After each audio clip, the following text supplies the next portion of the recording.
Senhoras e senhores parlamentares, é com grande honra que me dirijo pela terceira vez ao Congresso Nacional para cumprir o dever constitucional de apresentar esta mensagem, com um breve balanço das ações empreendidas pelo Poder Executivo em 2012 e nossos planos e expectativas para 2013.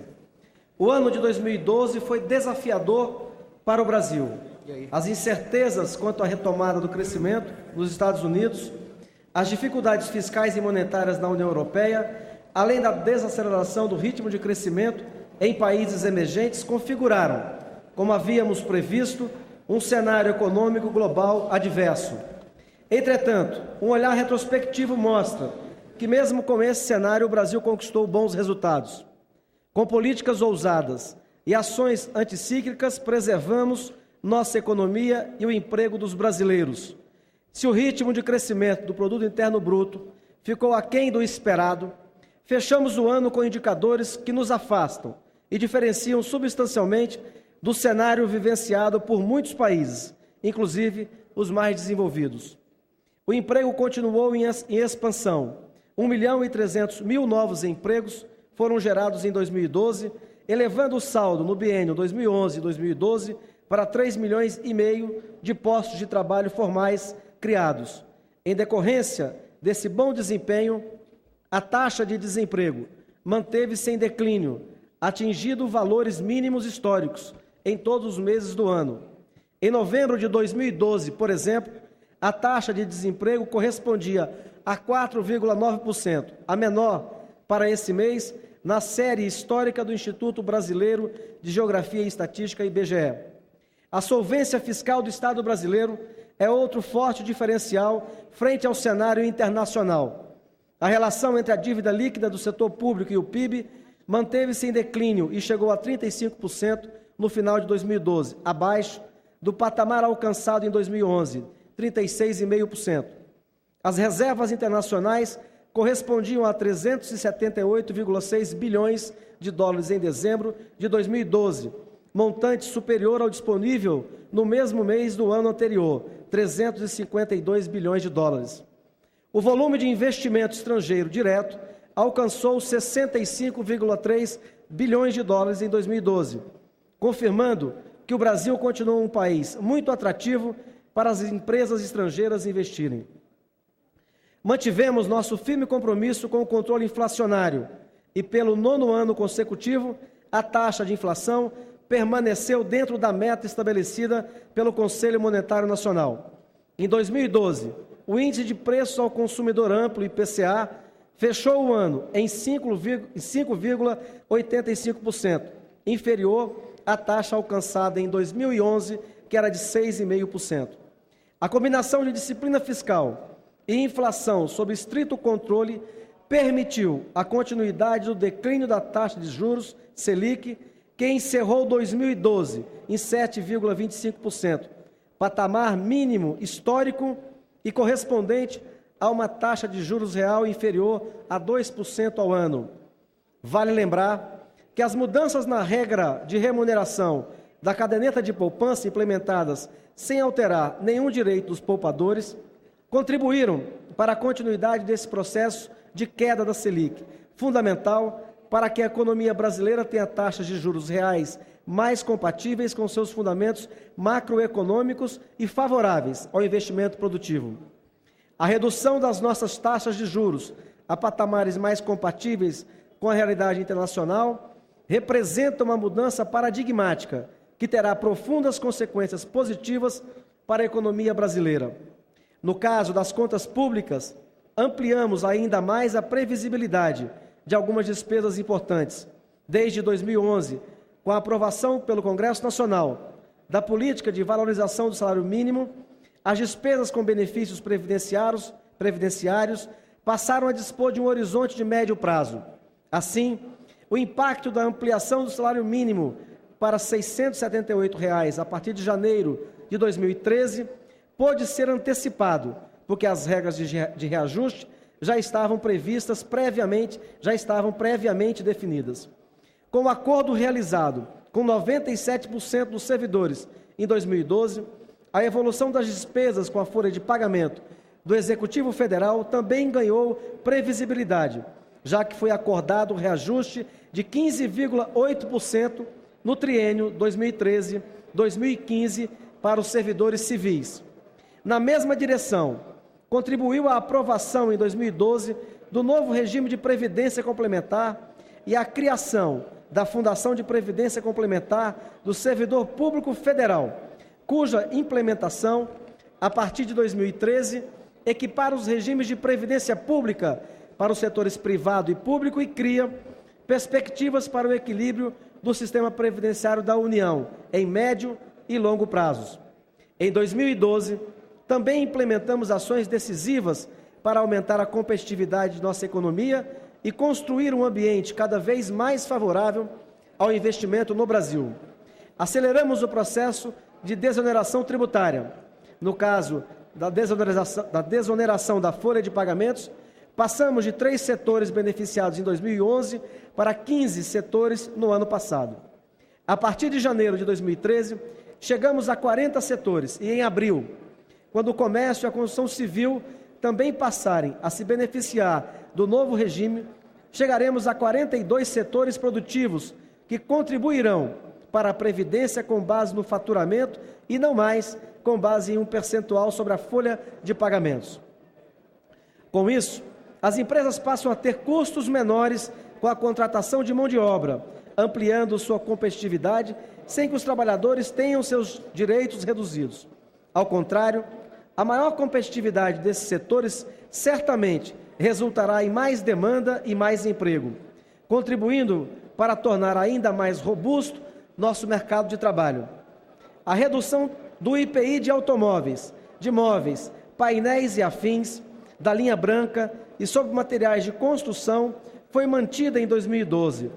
A desoneração do IPI sobre caminhões e bens de capital tornou-se permanente e a desoneração do PIS/COFINS sobre trigo, farinha, pão comum e massas, com importantes impactos sobre produtos da cesta básica, foi prorrogada até o final de 2013.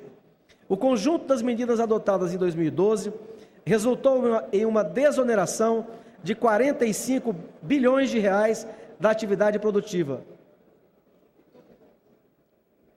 A política de desoneração terá continuidade em 2013, como parte de nosso compromisso com a redução e a racionalização da carga tributária e como instrumento, sempre que necessário, para estimular a demanda e a produção.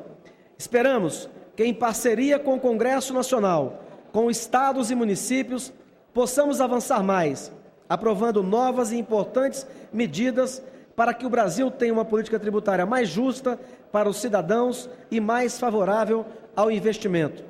As medidas no âmbito do Plano Brasil Maior avançaram.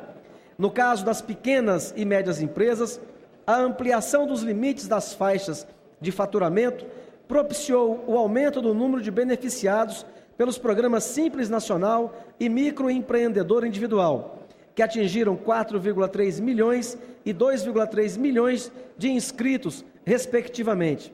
Ocorreram ainda a desoneração integral dos tributos federais sobre os bens de investimento e a redução de 10 para 5 anos do prazo para depreciação para bens novos adquiridos ou objeto de contrato de encomenda até dezembro de 2012. Foram ainda aprovados 182 projetos de inovação tecnológica pela financiadora de estudos e projetos, no valor de 4,6 bilhões de reais.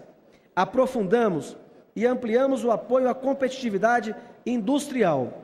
8 regimes tributários especiais, em particular para setores intensivos em tecnologia, como as indústrias de defesa e a eletrônica e da telecomunicações, estão em operação e implementação. Destaca-se o novo regime automotivo, o Inova Auto, que estabeleceu as bases para uma efetiva atualização tecnológica da indústria automobilística.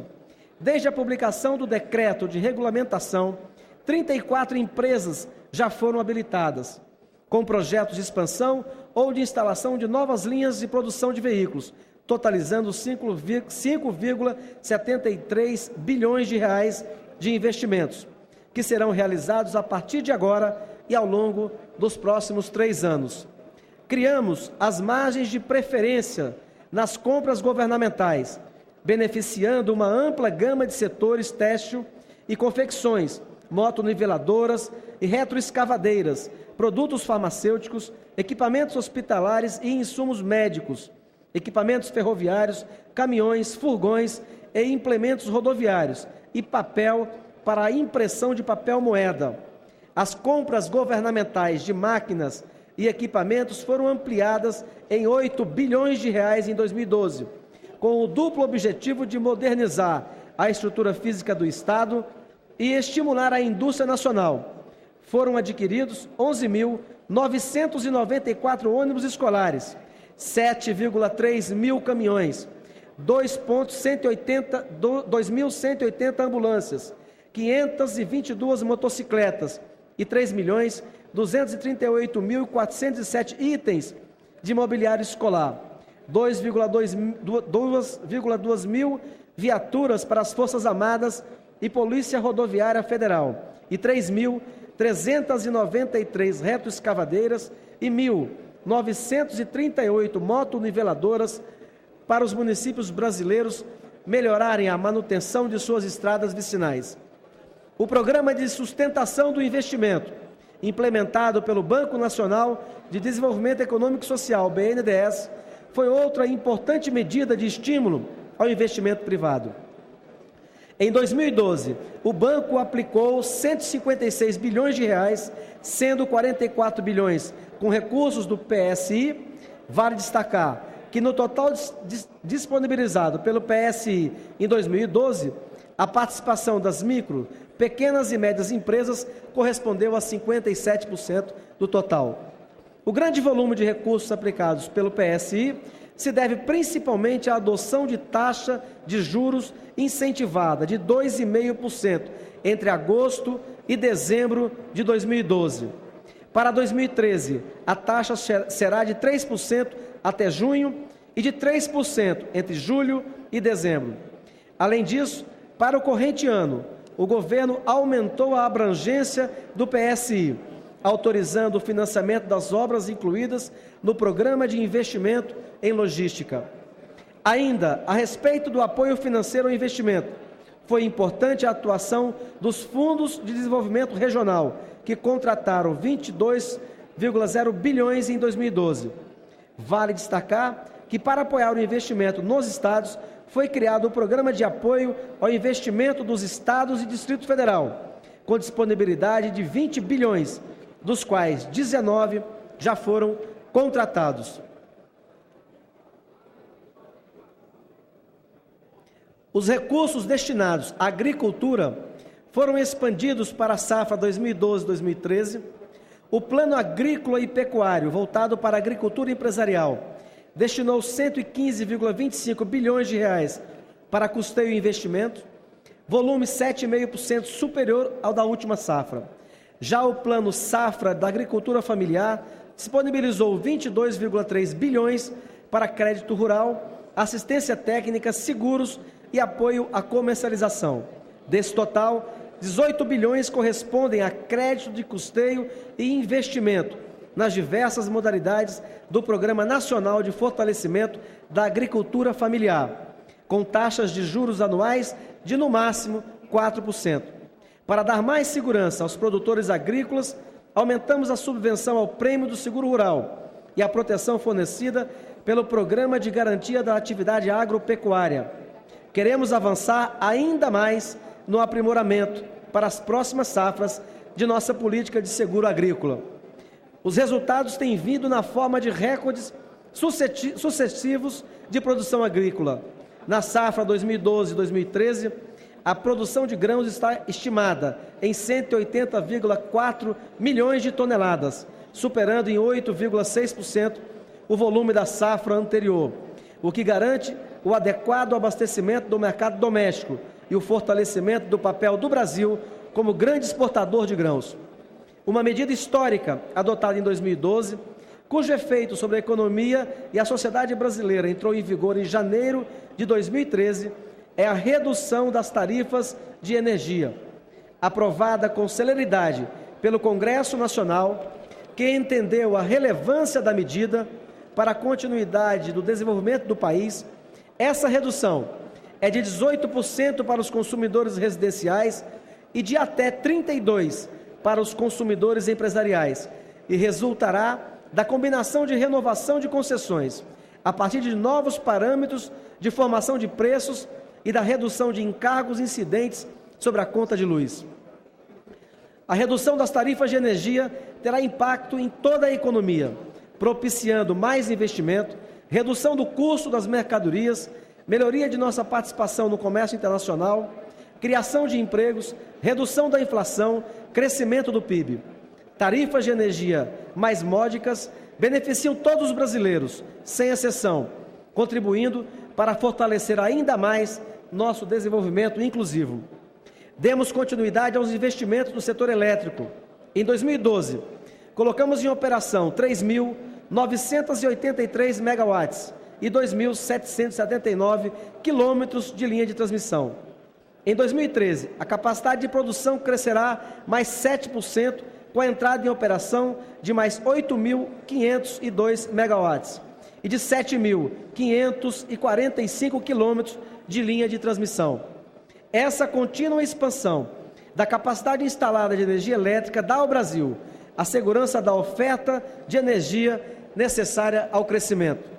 Em 2012, a produção de óleo e LGN no Brasil foi de 1,98 milhão de barris dia e a produção total do pré-sal alcançou 246 mil de barris dia em 31 de dezembro. A produção de derivados de petróleo foi recorde, correspondendo a 1.997 milhão de barris dia, 5% maior que em 2011. Os investimentos realizados pela Petrobras corresponderam a 84 bilhões de reais, 16% acima do realizado em 2011, 72,5 bilhões de reais, concentrados nas atividades de desenvolvimento da produção de petróleo e na construção de novas refinarias, especialmente Abreu e Lima e Comperj. Em 2013, devem ser alocados 97,6 bilhões em projetos e 6 novas plataformas devem entrar em operação, contribuindo com o crescimento da produção dos campos de Sapinhoá, Baúna, Piracaba, Lula, Nordeste, Papa-Terra e Roncador. A construção das plataformas P59 e P60 foi concluída em 2012 e iniciada a construção das plataformas P67 e P74 e da primeira sonda de perfuração destinada à exploração do pré-sal. A plataforma Cidade de Anchieta iniciou a produção em 2012 com capacidade de produção de 100 mil barris por dia, equivalente a 5% da produção nacional e destinada exclusivamente à produção da camada pré-sal do Parque das Baleias. O ano de 2013 será de grande importância para o setor de petróleo e gás no país. Depois de uma pausa necessária para avançar na regulamentação do setor e garantir os benefícios econômicos e sociais pela produção desses recursos energéticos, será realizada, em maio, a 11ª rodada de licitações na modalidade de concessão.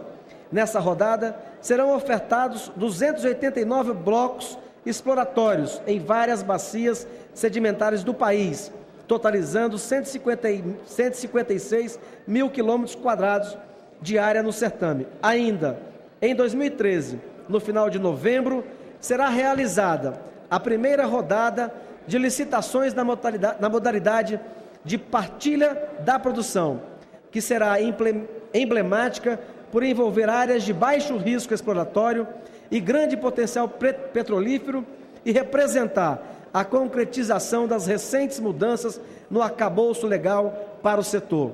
Além dessas duas rodadas, haverá em dezembro uma rodada específica para recursos não convencionais de petróleo e gás natural, o que permitirá o desenvolvimento de mais uma atividade voltada para garantir segurança energética, geração de empregos e distribuição de renda. Lançamos em 2012 o Programa de Investimento em Logística, que por meio de robustos investimentos inicia uma nova etapa das ações para ampliar e modernizar a infraestrutura brasileira. Seu lançamento representa um novo passo para garantir, junto com o Programa de Aceleração do Crescimento, os investimentos em infraestrutura que o país precisa. Reforçamos a capacidade do Estado para planejar e organizar a logística do país, com a criação da Empresa de Planejamento e Logística. E, em parceria com o setor privado, ampliaremos e daremos eficiência à nossa estrutura logística, com impacto sobre a competitividade da economia brasileira. Para ampliar a nossa malha ferroviária em 10 mil quilômetros, faremos investimentos de 91 bilhões de reais. Vamos ampliar e duplicar 7.500 quilômetros de rodovias, o que mobilizará investimento de 42 bilhões de reais. Nos dois casos, os investidores deverão concentrar os investimentos nos 5 primeiros anos da concessão, para que a qualidade das malhas seja ampliada com celeridade para que os estímulos à atividade produtiva que decorrerão desses investimentos ocorram em prazo mais curto. Os primeiros leilões de concessões rodoviárias serão feitos para a BR-116 e BR-040. Esses leilões e a publicação dos editais para concessões dos demais lotes ocorrerão no primeiro semestre de 2013. No caso das concessões ferroviárias, o primeiro lote envolverá 2.600 quilômetros e o segundo, os demais 7.400 quilômetros. Todos os editais serão publicados no primeiro semestre deste ano. Quanto ao trem de alta velocidade, Rio de Janeiro, São Paulo, Campinas, o leilão para a concessão da exploração dos serviços de operador e tecnologia deverá ocorrer no segundo semestre de 2013. Fizemos, em 2012, as concessões dos aeroportos de Viracopos, em Campinas, de Guarulhos e de Brasília, que já estão sob responsabilidade dos operadores privados. Em dezembro, anunciamos as concessões dos aeroportos de Galeão, no Rio de Janeiro, e Confins, em Belo Horizonte, que ocorrerão no segundo semestre de 2013. Além de compartilhar com o setor privado a gestão desses aeroportos, para acelerar as obras de modernização e ampliação tão necessárias para fazer frente ao extraordinário aumento da demanda de serviços aeroportuários em nosso país, anunciamos também um programa de ampliação da rede de aeroportos regionais. Investiremos em uma primeira etapa que começará em 2013, 7,3 bilhões de reais em 270 aeroportos regionais, o que, junto com subsídios a rotas regionais, aumentará o acesso da população brasileira aos serviços aéreos e a integração do território